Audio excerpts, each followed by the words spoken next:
Merci. Ben moi, j'ai surtout vu qu'on pouvait tricher et parler plus de 20 minutes. Et donc, merci Julie d'avoir ouvert la voie pour moi, en tout cas. Non, non, je vais essayer de me tenir au temps imparti. Je vais essayer de nous faire passer des crevettes aux abeilles. Ça devrait pas être trop dur. Et on va aussi passer des Bouches-du-Rhône, donc du 13 au 93 et donc à la Seine-Saint-Denis, sur le sujet qui nous relie et qui nous invite là, c'est celui de la participation ou de la contribution. On en parlera comme on veut. Moi, j'ai finalement trouvé, il y a un peu plus de 25 ans, un médium qui, pour le coup, m'a invité à me poser la question du commun et qui s'appelle l'abeille. Et qui s'appelle l'abeille, et en étant l'abeille, ne pose pas uniquement la question du miel, mais pose plutôt la question de la pollinisation. Et de voir en faire, en fait, à travers un animal qui a plus de 80 millions d'années, de voir comment cette pollinisation, que moi, au tout début, est la pollinisation de la ville et des esprits, elle nous permet finalement, avec un animal ouais, donc assez ancien, 80 millions d'années, de voir comment on peut re-questionner et expertiser avec elle et à ses côtés un territoire qui était complètement révolutionné par l'homme, puisqu'en gros, elle faisait du miel avant nous, et on a surtout appris à faire en sorte qu'elles deviennent malades de l'homme et qu'elles en meurent. Et entre-temps, voilà, finalement, le miel qu'elles font aujourd'hui des territoires urbains ou zones périurbaines, c'est un miel de diversité, c'est un miel de complexité, mais c'est aussi un miel humain, d'un territoire humain qui a été évidemment celui qui a transformé l'ancien paysage de nos abeilles et l'ancien paysage de ces anciennes terres de miel qui étaient celles de nos grands-parents. Donc moi, je vais, sur ce sujet-là, et très pratiquement, effectivement, parce qu'on est sur Zoom et puisque c'est très intéressant de vous montrer des images de la vie en extérieur, je vais aussi un peu faire, sans que ce soit une soirée, mais sans diapositive, vous faire une sorte de soirée diapositive en 3 séquences avec 3 projets. Un qui est finalement celui de la Banque du Miel, qui finalement a été à la croisée de plusieurs crises, comme l'ont été les abeilles, une crise économique et une crise écologique qui s'est posée dans l'espace public.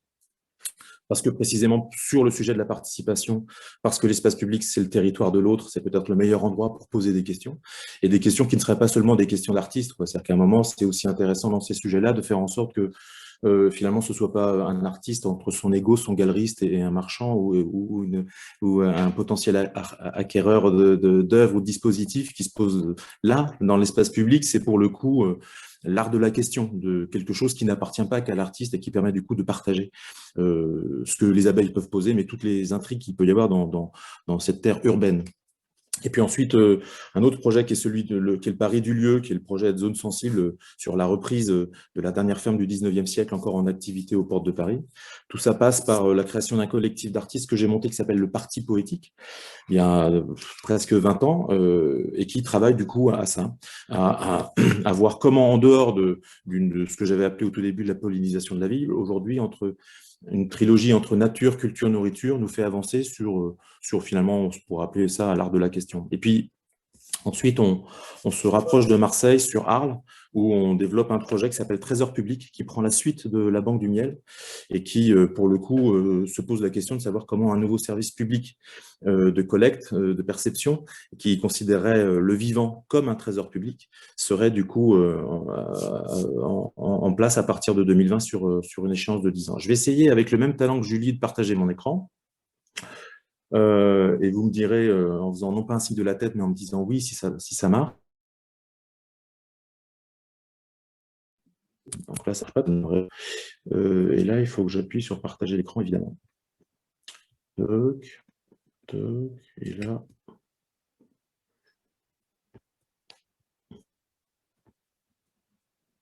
Avez-vous une abeille comme moi sur votre écran? Ah voilà, là elle est Là, un petit. en plein écran, c'est parfait. Merci. Donc, d'une certaine façon, ce que l'on fait avec le Parti Poétique depuis presque 20 ans, c'est cette façon de lire finalement le paysage par abeille interposée. En gros, une abeille, qu'elle soit en ville ou en campagne, elle pollinise sur un rayon de 3 km. Donc, ce diagnostic qu'elle nous permet de faire, qui est amusant, c'est finalement de collecter dans une ruche qui fait 43 cm sur 50, finalement 3000 hectares de paysage, quoi, que ce soit en ville et en campagne. Et ce travail de pollinisation de la ville, il est parti d'une terre a priori imbutinable, hein, qui est la Seine-Saint-Denis, Saint-Denis, dont je suis originaire. Je suis un enfant du 9-3. Mes montagnes sont les immeubles des 4000 à la Courneuve et de Fromoisin. Et quand on travaille avec ces abeilles-là, en dehors de la magie de faire du miel, c'est aussi une occasion de se reconnecter à la fois au spectacle de la nature, mais aussi à la patience des saisons. Et de travailler sur l'idée, au tout début, en 96, quand je démarre, qu'on était plutôt dans un abutinable de la ville, et de voir aussi comment, du coup, une appropriation assez forte de ce sujet-là, qui n'était pas un sujet d'apiculture, mais qui était plutôt un sujet qui relevait de la collectivité, puisque moi, j'avais la possibilité de faire du miel de la ville que j'habitais, donc j'avais la possibilité de manger la ville que j'habitais. C'est intéressant intimement sur la façon qu'on a aussi de percevoir et d'avoir un point de vue objectif d'abeille là, qui nous perturbe dans la façon qu'elle a de proposer un goût à ce que l'on voit. Et en gros, j'avais aussi le sentiment avec elle puisqu'on finalement, lorsqu'on est apiculteur, on pollinise sur 3000 hectares sans être propriétaire du sol, j'avais une relation assez pirate de quelque chose qui nous permettait de faire un miel qui ne m'appartenait pas et qui appartenait bien plus à la collectivité. Et c'est comme ça que j'ai donc proposé au maire de la ville à l'époque d'installer un rucher expérimental sur le toit de la mairie de Saint-Denis. Et c'est comme ça que ce centre d'essaimage est né. Donc aujourd'hui, c'est plus de 150 ruches en centre-ville. Donc c'est de mémoire de chercheurs le plus grand rucher en milieu urbain d'Europe. Mais l'intérêt de cette chose-là, quand je parle d'appropriation, c'est que, pour le coup, ce produit du terroir a été nommé par un gamin de la cité qui un jour l'a goûté et m'a regardé droit dans les yeux et m'a dit c'est béton. Voilà. Donc on a quelque chose qui est une sorte d'AOC de produits du territoire où lorsque j'arrête d'en faire, les habitants m'engueulent, puisque finalement il y a une sorte de fierté à montrer qu'il y avait aussi cette possibilité de produit local, de quelque chose qui est aussi à l'échelle de la diversité de la ville qui le produit, puisque après avoir fièrement gagné des médailles d'or au concours régional agricole, on a fait surtout des analyses polliniques pour essayer de comprendre d'où venait cette complexité aromatique. Et c'est là qu'on a du coup découvert finalement la façon qu'avaient les abeilles de raconter la diversité d'une ville comme Saint-Denis, 153 nationalités différentes, et une diversité pollinique qui est certainement à l'échelle de la diversité des gens qui le font. C'est pour ça que je parlais de miel de terroir, mais d'un terroir humain, puisqu'on a découvert des pollens de baobab et que finalement on a à l'intérieur de ces histoires-là des histoires de pollinisation de la ville qui sont le résultat du voyage des hommes, qui sont devenus véritablement des transporteurs de graines, quoi, que ce soit par bateau, par camion, par avion, par poche de pantalon ou par soulier. Bon. Une fois cette chose-là étant faite, finalement, cet éloge de la complexité par le miel et les abeilles, ce qui m'intéressait dans l'espace public, c'était de voir comment, en gros, un préfet de police, à un moment, ne pouvait pas faire autrement que de m'autoriser à poser une ruche sur un trottoir et à regarder comment ce commun du ciel, finalement, pouvait, en se posant sur un trottoir, interroger l'homo urbanicus, qui est plutôt, on va dire, dans une culture hors sol, et de la façon, du coup, que je pouvais de poser, juridiquement, avoir le droit de poser 80 000 abeilles sur un trottoir. Ça devient un gros abeilles, comme ça, urbain, et qui, du coup, pose tout un tas de questions, en même temps qu'il organise des rendez-vous.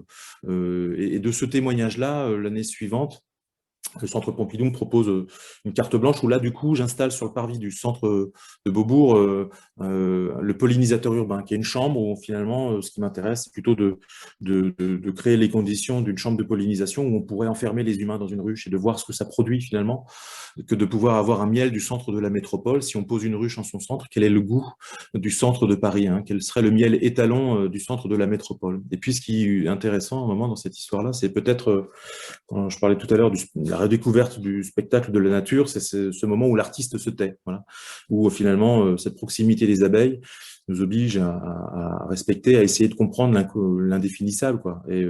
Et donc, on se retrouve face à une ruche, comme on se retrouve face à la mer, dans une relation plutôt hypnotique, à quelque chose qui nous dépasse. Et lorsque le pollinisateur est fermé, finalement, tout nous arrive par le ciel, quoi. C'est-à-dire que ce sont les odeurs, ce sont la lumière, ce sont les abeilles, ce sont les bruits de la ville. Et à un moment, on a quelque chose qui nous met en accord.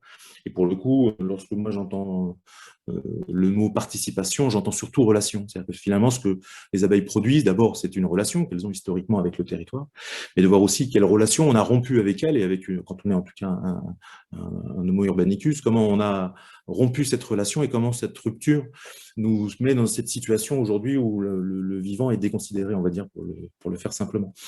Et du coup, ce qui m'a intéressé, ça a été de voir comment on était en capacité de transformer cette peur d'abeille en curiosité, et de voir comment les collégiens de la Seine-Saint-Denis, par exemple, pouvaient eux-mêmes, en étant confrontés à ces abeilles, redécouvrir ce spectacle incroyable qui est celui d'un théâtre de nature hypnotique et qui nous évite de dépenser de l'argent en substances illicites, et donc, mais pour quasiment le même effet. Et de voir ensuite comment tout un tas d'installations dans l'espace public ont pu révéler toutes ces questions d'abeilles, qui sont finalement aussi des questions d'humains. Et de voir après comment, là c'est une autre installation sur les berges de Seine, là c'est un feu ruche dans le cadre d'une résidence au théâtre à Merlan, pas au Merlan, mais à Mélan, à Grenoble, et de parler aussi de cette complexité des territoires. Là, simplement, c'était 12 installations dans l'espace public, chacune abritant une colonie d'abeilles. On a 12 miels différents, alors que c'est la seule agglomération de Grenoble, et on a 12 saveurs. Donc, on a vraiment quelque chose qui à son corps défendant, puisque les abeilles sont ce médium-là, permettent de se rendre compte de la façon qu'on a aujourd'hui de produire une agriculture qui, a priori, devrait faire en sorte que les terres rurales seraient plus productives de miel que celles des villes. Aujourd'hui, je fais à Saint-Denis entre 4 et 5 fois plus de miel que dans la majorité des régions rurales de France. Et ce que ça indique finalement, c'est qu'évidemment, on a une agriculture dite conventionnelle qui n'est en rien conventionnelle et qui pose tout un tas de questions et qui comprend et qui intègre les questions économiques et qui nous oblige à regarder ce que l'on décide de mettre dans les tableaux Excel. Là, on arrive à quelque chose qui est le projet de la Banque du miel, cette pollinisation de la ville, finalement, cette abeille qui devient un indicateur de richesse des territoires. Elle me fait installer en 2008, on est dans un moment intéressant par rapport à l'économie mondiale, et puisqu'on se rend compte que dans le mot butinage, il y a le mot butin, la question du miel, lorsqu'elle est produite, fait que ce butin, on se pose la question de savoir comment organiser son partage de butin. Et peut-être qu'à la vitesse à laquelle les abeilles disparaissent, on pourrait se dire à un moment qu'on est chaque année en train de manger peut-être un des derniers miels. Je dis ça parce qu'on a beaucoup d'apiculteurs aujourd'hui qui sont dans cette situation-là. Et comment embarquer finalement la population dans ce partage d'expertise, de pratiques, qui ne sont pas uniquement une question d'artiste pour lui et pour ceux qui sont autour de lui. Le butin, moi, le butin et la banque, dans la façon qu'avaient les abeilles d'être à la croisée de deux crises, ça a été le déclencheur de quelque chose qui est la banque du miel, sur lequel j'ai travaillé avec Jean-Paul Curnier, philosophe arlésien, tristement décédé il y a quelque temps, puisqu'en 2008, on se rend compte que les bornes, non pas les bornes, mais les banques n'épargnent personne. Du coup, je crée une installation qui se pose dans l'espace public, voilà, et un coffre-fort qui abrite un argent d'humain, finalement, donc un coffre qui abrite toute cette énergie que les gens déposent dans un compte épargne abeille que je vais vous présenter. À droite, on a une chambre de pollinisation qui abrite des abeilles et pour polliniser les trottoirs de Genève. Là, on est à Genève, dans le quartier des banques. Et ce compte épargne abeille, c'est finalement voir comment on peut à un moment créer un outil financier où on pourrait transformer de l'argent véritable, l'argent mort véritable finalement en abeilles vivantes et de voir comment on pourrait du coup sur une installation comme celle-là opérer des transferts de fonds avec ce couloir entre les deux éléments là qui nous permettrait de transformer de l'argent mort d'humain en argent véritable et vivant d'abeilles. Alors c'est peut-être la première fois que à Genève, les Suisses ouvraient un compte bancaire en France. Et ce qui était amusant de voir, c'était dans cette participation-là, comment on arrivait à mobiliser finalement sur ces questions-là, qui concernaient l'abeille, mais qui concernaient le vivant, qui concernaient un projet artistique, mais qui regardait plutôt du côté du commun, et de voir comment ce service public de pollinisation pouvait faire en sorte qu'en dehors des larmes qu'on est en mesure de verser lorsqu'on regarde un documentaire animalier ou environnemental sur Arte ou quoi, on était en capacité de mettre les mains dans quelque chose qui était un projet de transformation. Et donc, nous, ça nous permet d'organiser le parti poétique, les assemblées générales extraordinaires, qui sont finalement rien d'autre qu'un rendez-vous pour des gens qui ne sont pas actionnaires d'une banque, mais plutôt sociétaires, comment ils prennent part à quelque chose qui nous regarde en faisant du coup un état des lieux à la fois de l'activité d'un projet et aussi d'un unir à un moment autour à la fois de ce que des questions que les abeilles posaient, mais de la transformation et de l'envie finalement de transformer de l'argent mort d'humain comme ça en projet véritable qui produit de la vie. Alors ça donne lieu, si on parle de participation, à la meilleure façon d'organiser cette participation, donc autour d'un banquet, là c'est un banquet bancaire dans un théâtre où finalement on se pose ensemble le sujet du réinvestissement de cet argent mort, donc le dessert est évidemment financier, c'est rare, c'est riche et gras, mais voilà, ça nous permet de créer une concorde sur ces sujets-là. On arrive à produire des jeux de mots laids et surtout on essaime dans quelque chose qui part de France et qui regarde comment finalement, là en l'occurrence c'est au Centre d'art contemporain Strom den Haag à La Haye, Alors, regardez comment, donc c'était l'objet d'ailleurs du prix Coal que j'ai obtenu en 2012, comment une banque de Rennes servirait plutôt comme un fonds de garantie à des apiculteurs qui ne passeraient pas seulement leur temps à produire du miel, mais qui nous permettraient de transformer un temps d'apiculteur en vie. Voilà. C'est-à-dire que, et c'est ce que j'ai appelé le mouvement perpétuel de pollinisation. Ça a été un projet qui devait durer 3 mois et qui est resté en place pendant 3 ans. Et ce qui était amusant de voir, c'était sur cette logique d'investissement, de voir comment finalement les abeilles investissent les lieux, comment les humains peuvent aussi s'investir de questions, même lorsqu'ils sont en ville, qui concernent leur alimentation, etc. Et de voir qu'on n'était pas tous à égalité sur cette capacité d'investir de l'argent dans un projet. Il y avait aussi une possibilité peut-être d'investir un autre type d'énergie qui est plutôt du temps. Et donc, on a créé comme ça un pollen club qui était donc un calendrier dans l'année où on pouvait investir du temps pour les abeilles. Les plus-values de ce projet-là, d'une banque, finalement, qui est finalement rien d'autre qu'une banque du vivant, ça a été de produire de la vie. C'est une œuvre qui a produit une centaine d'essaims, qui a été offert soit à des apiculteurs en démarrage, soit à des apiculteurs qui avaient connu des taux de mortalité importants. Finalement, ce qui va nous intéresser là, c'est de voir comment on peut produire de la richesse et du collectif plutôt que de l'argent et de la solitude. Je passe à un autre projet, puisque le temps file, et qui nous amène sur un territoire qui se pose aussi sur ces sujets-là, mais qui, cette fois, articule nature, culture, nourriture. Là, on est à Saint-Denis, et cet endroit, j'en parlais tout à l'heure, la ferme urbaine de Saint-Denis, c'est 4 hectares d'une tradition maraîchère du 19e siècle qui a été à l'origine de ce que l'on appelle aujourd'hui la permaculture, mais qui est en fait une technique de maraîchage assez optimale, et qui faisait que ces maraîchers du 19e siècle nourrissaient les Parisiens. On est au nord de Paris, entre Stains, Saint-Denis, Pierrefitte, Aubervilliers. Au 19e siècle, c'est 350 familles de maraîchers qui nourrissent le ventre de Paris et les Halles. Et puis, dans les années 50, avec la pression foncière qui existe sur toute la petite couronne, on se retrouve à plus qu'une trentaine de maraîchers. Et en 86, il n'en reste plus qu'un. Voilà, c'est lui, René Carsanté, roi de la salade, qui fait 1,5 million de salades chaque année sur cette ferme. Et puis la ville, en 83, achète le foncier pour préserver l'exploitant de cette pression foncière. Et lorsqu'il prend sa retraite en 2016, elle lance un concours à savoir comment on pouvait organiser la reprise de cette ferme. On répond au concours, on écrit un projet qui s'appelle Zone Sensible, finalement, qui est un centre de production d'art et de nourriture. Et là, du coup, la participation, elle se pose sur la mobilisation des habitants, des acteurs, d'un centre de formation, à voir comment on peut transformer cette terre patrimoniale, mais aussi ce parking à salade. En termes de biodiversité, on est assez pauvre.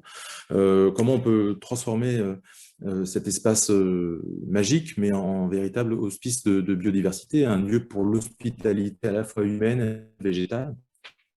Donc, je dessine quelque chose qui nous permet de rentrer dans un champ, dans une oasis au milieu de la ville. Et voilà, au bout d'un an, voilà le zone sensible. La zone sensible comme une zone de sens et de sensibilité, et pas du tout avec l'acception que certains journalistes donnent à quelque chose qui serait dangereux, inquiétant ou quoi.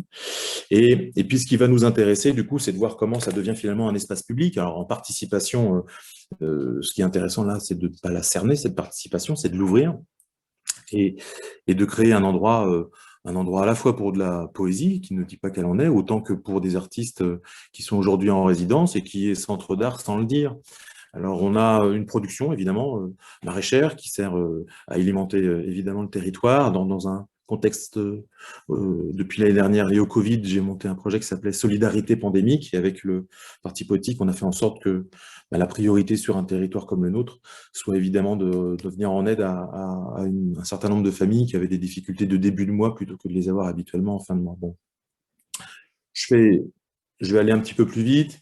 C'est produire de la relation avec quelque chose qui nous amène plutôt dans une pratique hors sol de la ville lorsqu'on est à habiter dans ces endroits-là. C'est inventer des formes artistiques, c'est partager la question, c'est ouvrir aussi les imaginaires, c'est travailler avec les générations, c'est constituer une équipe. Et pour aller peut-être un peu plus vite, je ne sais pas, j'ai pas du tout regardé l'heure qu'il est, mais on a là encore peut-être sur un autre projet qui s'appelle la République forestière, l'envie d'imaginer quelque chose qui serait un programme de reforestation urbaine, puisque finalement le Grand Paris s'occupe parfaitement bien de densifier la ville et de reconstruire la ville sur elle-même. Est-ce qu'on arrive à augmenter aussi finalement la biomasse, la part du vivant dans cet écosystème humain? Et ce projet de la République forestière, on le reprend cette année avec un projet qui s'appelle la forêt en mouvement, qui contribue de ce même désir de voir quelles relations on arrive à produire entre des zones de plus en plus minéralisées et la puissance de l'arbre et la nécessité d'installer et d'implanter un peu plus d'arbres en ville.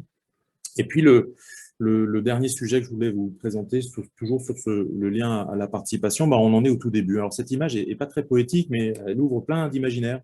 Et ce qui m'intéresse à travers ça, c'est de regarder finalement comment cette notion de trésor public, qui là est au singulier, nous on aimerait la conjuguer au pluriel, ça serait une façon de faire une sorte de singulier pluriel, si on devait finalement considérer l'ensemble du vivant, animal, végétal et peut-être même humain, comme une série de trésors publics, comme un ensemble de trésors publics, peut-être que notre relation au vivant s'en retrouverait modifiée. En tout cas, moi, de l'expérience que j'ai eue de vivre avec les abeilles et de penser un peu abeille, comme certains pêcheurs à la truite en arrivent à penser truite, là, ce qui m'intéresse, c'est de voir comment, du coup, en dehors du projet Zone Sensible, qui finalement va avancer sur une logique plutôt d'académie du vivant, on arriverait dans le sud de la France, donc autour du Pays d'Arles, à travers de lieux, à monter un projet de territoire sur au moins 10 ans, entre 2020 et 2030. Donc, on démarre. Ce projet a été initié et démarré l'année dernière avec Actes Sud dans le cadre d'Agir pour le vivant. On le développe, nous, maintenant, du côté du Parti poétique sur la création de 2 lieux. Un mas remarquable de Camargue à Pont-de-Croix de 1642 qui va devenir un point d'ancrage et un point de fabrique du coup de trésors publics depuis le Pays d'Arles sur la région sud. Et puis un autre lieu incroyable qui est l'ancien atelier de Jeanne Calment qui était abandonné depuis 40 ans dans le centre d'art et pour lequel on va démarrer un travail en lien avec Trésors publics sur la notion de longévité. Et de voir comment du coup entre ces 2 lieux on arrive autour de la notion de bien commun à constituer peut-être aussi une nouvelle comptabilité des territoires, de voir tout ce qui ne rentre pas dans un tableau Excel, de ce que je pourrais appeler une sorte d'excellisation, plutôt que de l'excellence à chaque fois, désexcelliser le monde, ça serait peut-être une façon de regarder comment on a oublié un certain nombre d'indicateurs à la fois vivaces, mais vivants et surtout essentiels. Et autour du vivant, donc sur cette académie du vivant entre zones sensibles et regain, finalement relié à la fois à ce qu'on ne regarde plus, à ce qui est essentiel et à la notion de trésor public en général. Voilà, je le fais rapidement et puis je vais essayer de départager mon écran.